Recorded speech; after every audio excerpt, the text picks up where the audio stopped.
going to be exploring some of the best spots to visit in Mombasa. Mombasa is one of the oldest cities in Nairobi. It has the first of everything that happened in Kenya. Kenya as a country was arguably first administered here. So we're going to be checking out amazing spots as I usually do. Please don't forget to like, subscribe, and comment on the channel as well. So let's get right into it. We're starting with Fort Jesus, and it was built by the Portuguese. And let's go see what's inside it.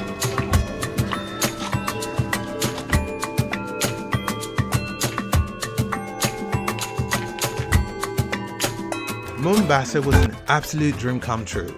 I got to visit the oldest part of Kenya as we know it today, its very first capital city. I went to the first spot of Mombasa, caught up with some locals, and so many other historical spots. I also got spotted by some of my watchers, which I do value a lot, who will have known I could have been seen all the way in Kenya. So thanks for watching, please keep on liking, subscribing, and commenting on my channel.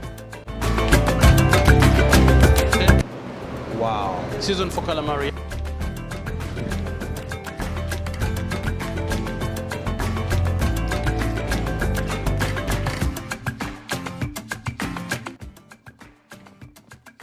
So as part of my trip in this historic city, I got a local from Mombasa named Peter, who spent his entire day with me, showing off his historic city and everything he had to offer.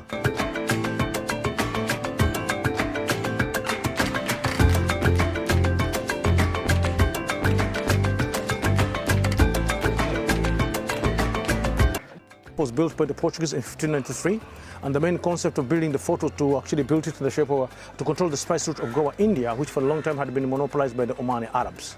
And these Arabs were coming from Muscat in Oman, and then they're going to go in India getting spices, then they're coming to African coastal ports of East Africa, Lamu, Mogadishu, Kismayu, Malindi, and Mombasa. Down the old port of Mombasa, they're getting things like ivory brought by the Africans, rhino horn, as well as things like, for example, leopard skin, traded with them through the butter trade, then they went back to Goa and some of them to Muscat in Oman. They came by use of the monsoon winds, and because in Europe they're getting less than 20% of the spices, that's the reason as to why the Portuguese were forced now to find the sea to India by sending the famous man Vasco da Gama in 1498. When Vasco da Gama was sent, he passed through West Africa, then went to South Africa. South Africa closed to trade for approximately a month because the weather was very bad there. There were tempests of the sea, but for crossing over there, he called it the Cape of Good Hope, that there was hope of reaching Goa, India. And that's in South Africa, right? Yeah, that's in South Africa. Then from there, he came all the way down up to Mombasa. Reaching Mombasa was just the same day he arrived. Why? Because he was seen as somebody bring competition of trade between the Omanis and the Africans. So from here, I had to sail, of course, further north to the town we call Malindi. In Malindi, of course, he was accepted there. Then even built the famous pillar known as Vasco da Gama pillar, symbol of Malindi town, before going all the way to Goa.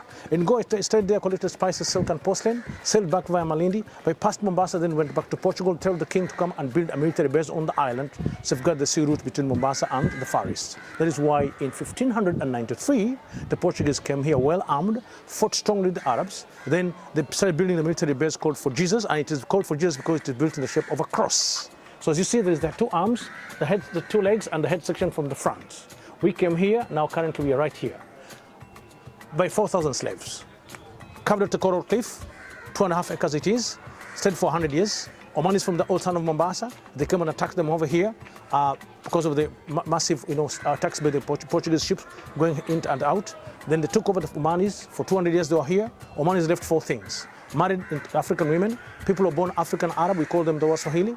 Kiswahili is a language mix of African and Arab dialects, art and tradition, and of course Islam was the religion along the coast. That's why you have Muslims along the coast. However, 1895, the crumble of Africa began. Kenya was taken over by the British through a treaty signed between the Sultan of Zanzibar, who was controlling Mombasa as satellite states, and then Mombasa became on the hands of the British. And of course, it was colonized, however, and having been a protectorate on the British at the same time. Now, this later on in 1895, there were so many prisoners here because the British had changed it because they wanted to control the coastal strip, and locals rebelled. 1958, it was closed down as a prison, transferred another place. Then 1960, it was made a historical monument. Then the British built a museum, which is somewhere behind there. And of course, 1963, we became independent with the first Prime Minister come President Jomo Kenyatta. And 2011, the fort was made a World Heritage Site by UNESCO. Perfect.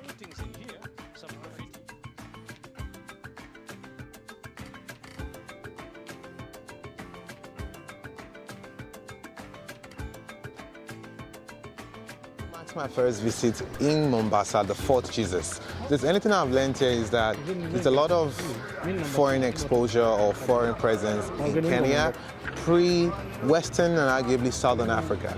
They already had exposure to the Arabs, whereas West Africans, especially coastal West Africans, our first contact with the foreigners was directly with the Europeans. A lot of us didn't know the Arabs. We knew about the Malian Empire, but we didn't have a direct contact the way they do here.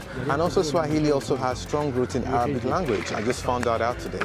And that's what happens when you dig deep into different cultures.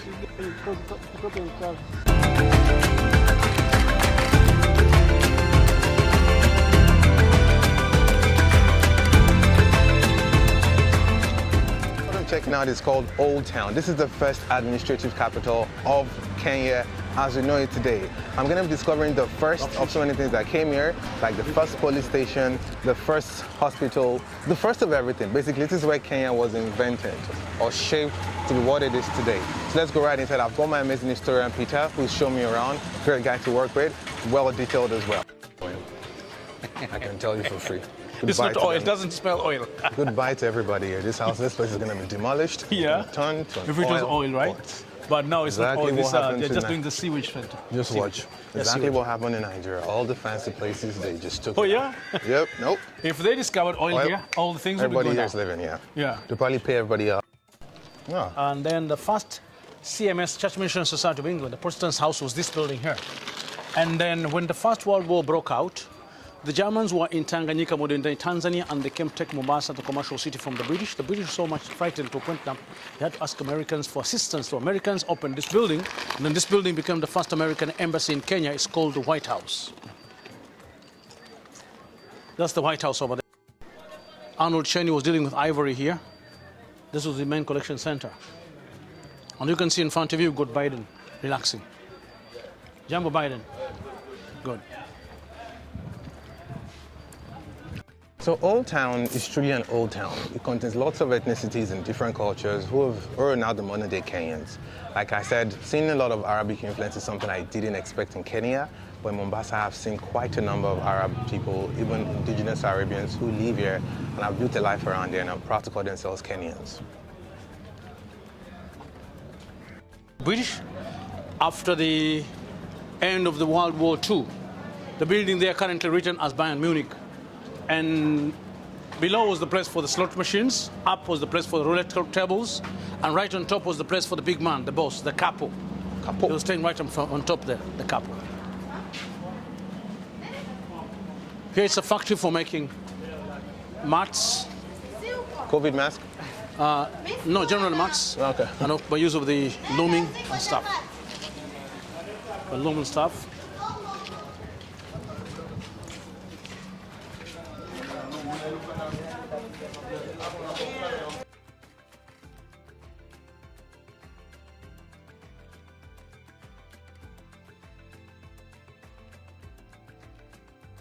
I'm telling you, this was the first governor's house in the country, which was opened way back 1895.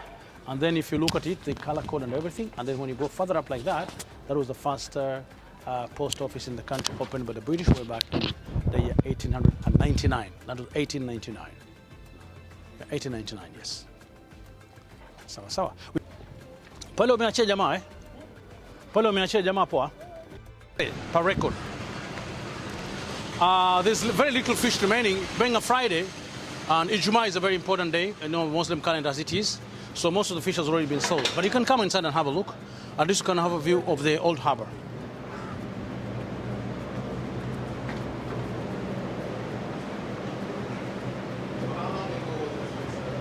They say it has been in operation since the early as 6th century.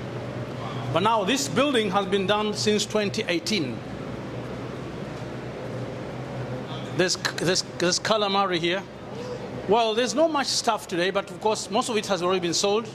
But in a day they do at least minimum sell between 20 to around up to 40 kilos. At one time, sometimes even when the sea is very stable, they can even sell up to tons. We're talking about 3 to 4 tons. Also some prawns here for sell. Vipi jamaa? Assalamu alaikum. Vipi Junior? Hatukuoni siku nyingi, eh? Big bite. So they've got different kinds of, of sharks. from the Mako Shark. Did she kill anyone right away? Well, not really. We've not had any accidents. So even the young generation like these ones, they cross from here to there and back frequently. But now the epicenter of the tour was here. You can see dhows like this were coming from Oman in those days. Dhows like those, see what they look the wooden like, boats, yeah. coming from Oman, bringing here things like spices, silk and porcelain ware. Then from here they're getting ivory, rhino horn, as well as leopard skin. Later on also they changed into, business into slaves. And the main conduit of slaves was somewhere down there, whereby they were experienced slaves all the way to Zanzibar in those days. And very few of them to South Africa and all the way back up to Europe, using the southern hemisphere.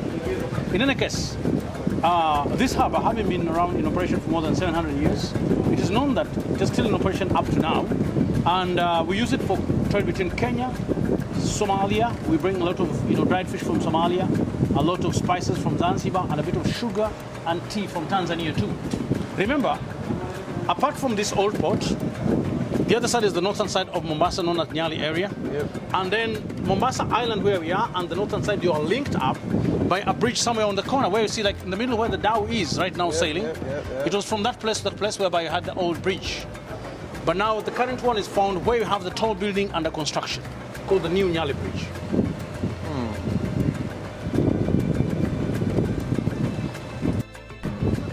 YouTube. Yeah, I do.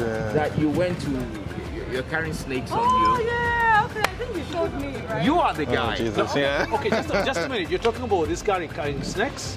Yeah, this guy. Oh. You know?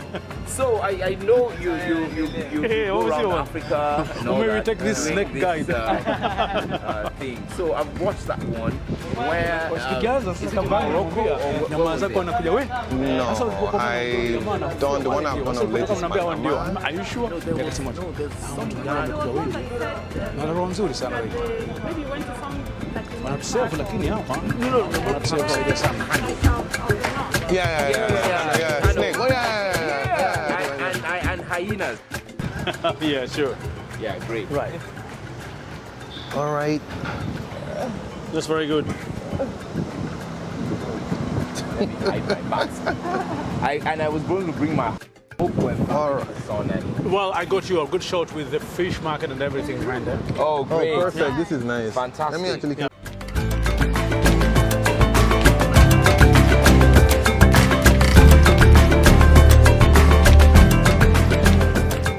Yeah. You can see the electrical cables over here, telephone poles and everything. Cables all under one roof. Ahlan wa sahlan. Namire bwana. Tunazidi baharini. Now this guy is living, he's a fisherman at the old port. Where are you going now? You speak English. Now I'm going to deep sea, my friend. Are you going to sail or? No, I'm using a machine boat. He's got a boat there. nice, He's got a nice. boat there. I'll show you his boat. Nice. He's going for the deep sea. What time are you coming? Tomorrow? Tomorrow. What time? Oh, so you're going now? I'm going Yeah, for overnight, yeah. 24 hours. Not back till tomorrow? No, till tomorrow. What is the wildest animals I've ever seen? Shark. Did you play with it? No, I play with dolphins, but not shark. Shark. Wow. Shark is bad news, right? Shark, it's a very I've only seen a whale, and that was in by sharks as big as whales. Shark is big than well. Because there is a shark that it's more than 700 kgs. Oh, sorry. And you met it down here Yes. at night. So you fish at night. What time? What best time for fishing? The best time is at night. Evening. Why? Use less bait? Because at night, it's the coolest time.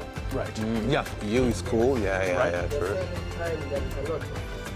They are searching for Food. Okay. That's good. At least you hear it from the horse's mouth. He's a Yep. fisherman, a young man, Straight very from the strong. horses. Right. So which is the best food for you? Is it meat or fish? fish. Is it because you're a fisherman? When I eat fish, a woman in the night cries a lot.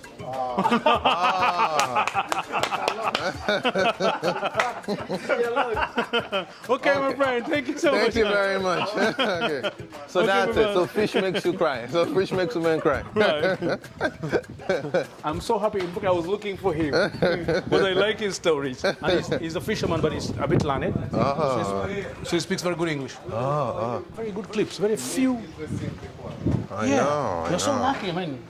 It's a long time I had this kind of information. People like coming this. out. Yeah.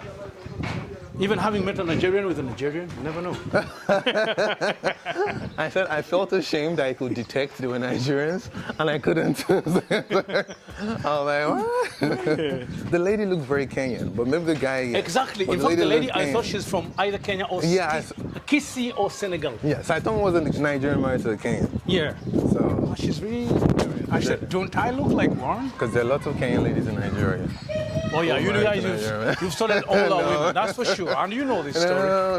Every Kenyan knows about that. We've got a tiger on the cross. Oh, shit. You got me there. Well done. A tiger in the Old Town, I got you well, right? I thought it was a real thing. Real tiger. Right on the corner here is the place where we do have the old fish market of Mombasa, the old slave market. But now we are not going to go down there. This is the place where Kenya started. Why do I say so? All the foreigners arrived via the coast, and we say in Swahili, Kiswahili ilikuja na meli. So Swahili, Kizungu kilikuja na meli, English came by boat right in front over there. And because of this, why did the foreigners come over here? It's because of the advantage of having this pool here. This pool here, unlike all other pools, it has got fresh water. Just a minute. Right, it's got fresh water. And this water is the place, it's just, since nobody knows when it was dug, but it's got fresh water. And even young generation, they come here, like the ones you saw there, and use this water. It is not salty at all. You can imagine. The ocean is right over there, less than 50, 60 meters away. You have a pen? See? So in the early days, they used to come and then they take the water, they put it over here. Before it was opened there, right? They put it over here, they put a stopper there. Then the water is put here. Then when the dhows are coming, they are loaded with fresh water supplies so that they can be now ready for traveling around the world. But now it's been changed. The water now, the gentlemen come here and they wash their clothes down here. Or sometimes they put a stopper and they wash their clothes in here. But it's a place which needs a lot of refurbishment. In any case, in its originality, nobody knows how it came to be discovered that the water is very fresh. Indeed, it's very different from the water you can see there. Very, very different. Its salinity, if it's 100%, this water is approximately maybe like 30 to 40%. Miraculous. With the grace of God. If I do my size like this, I size myself from there to there, that's not less than 30 meters away. And we've got fresh water supplies.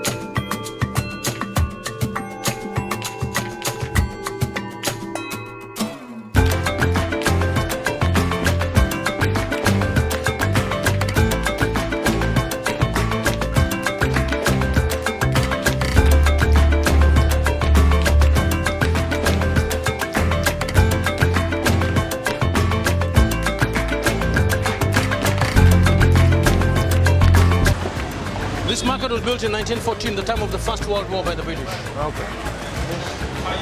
Just pass through, just pass through.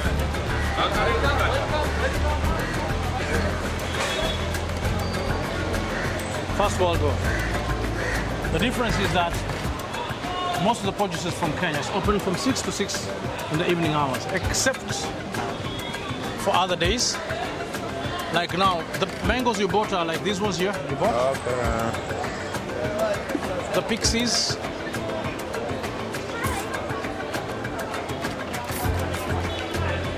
Mambo.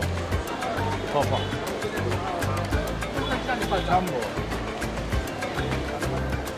Jambo, jambo.